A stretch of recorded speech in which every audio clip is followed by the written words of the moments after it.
Right then, where are we? Let's talk about Chelsea, because it could be a busy few days up until the 2nd of Feb when the window closes at 7 p.m.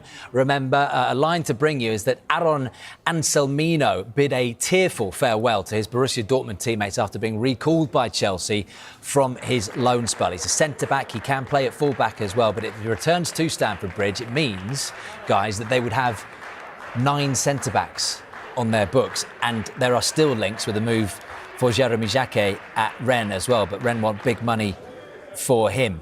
And one of the big stories also coming out at Stamford Bridge, absolutely, I should reiterate, it's paper talk, but it's paper talk that's not going away, and it involves Cole Palmer, and it involves a story, Jeff Hendrick, about Cole Palmer wanting to return to the northwest of England. He's a Manchester United fan. He's not going back to the Etihad. The talk is that it's a summer move, more likely, to Manchester United to replace Bruno Fernandes when he eventually moves on.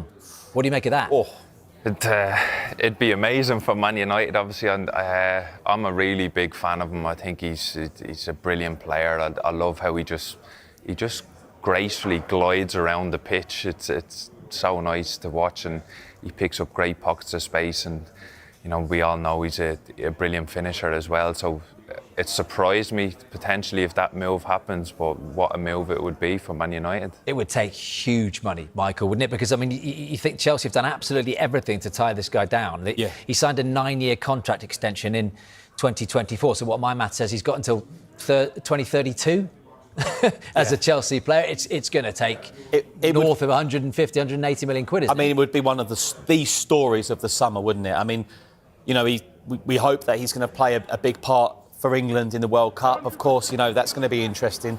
You know, he'll be away for a big chunk of June and July, so when would that potentially be negotiated anyway? I mean, it would be a humongous deal for, you know, what manager will Manchester United have then? You know, and is he homesick? I mean, you're up and down Manchester and London all the time, Will. Oh, I'm homesick all the time. You've got to get on with it, haven't you? Got to knuckle down, son.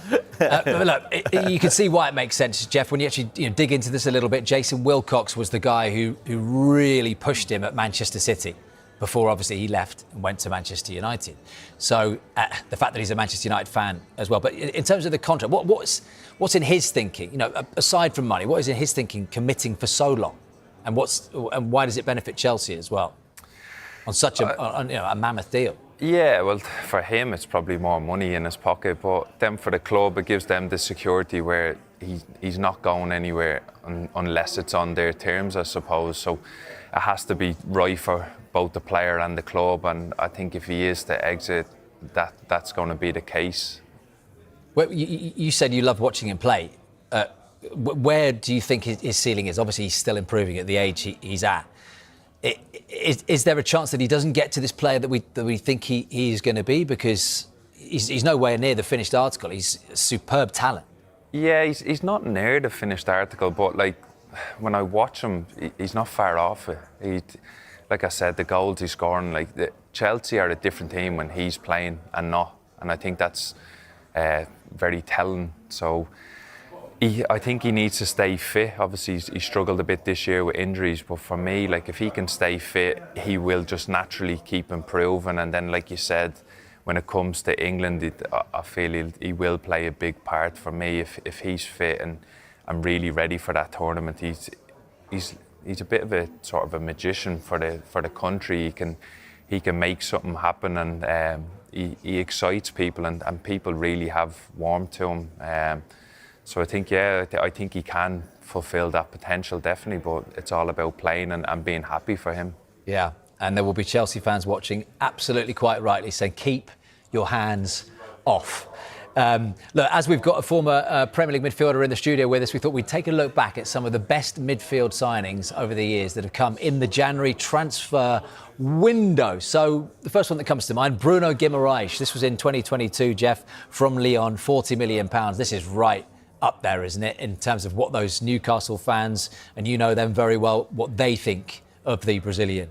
Yeah, well, I basically left and room was made for him to come in pretty much in that January. Was it Hendrick out, Gimreich in?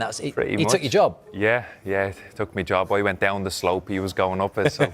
But no, I'm a really big fan of him. You can see why the fans love him there. He's loved by the staff, the players. He's such a good player. He does everything in that midfield, and like I said, he lifts the team. And there's been occasions this year, last year, where the team have been struggling or they needed to be dragged along, and I feel he's been that player more than not who's done it. I think I'll go as far as say he's probably in their top 3 best signings of all time. Ooh. I really do, because... Hold on, Shearer won. Yeah. OK, what we got? Well, he would be in my top 3. No, but that's a good shout. Captain, whenever, like, he rarely gets injured. When he does, I think Newcastle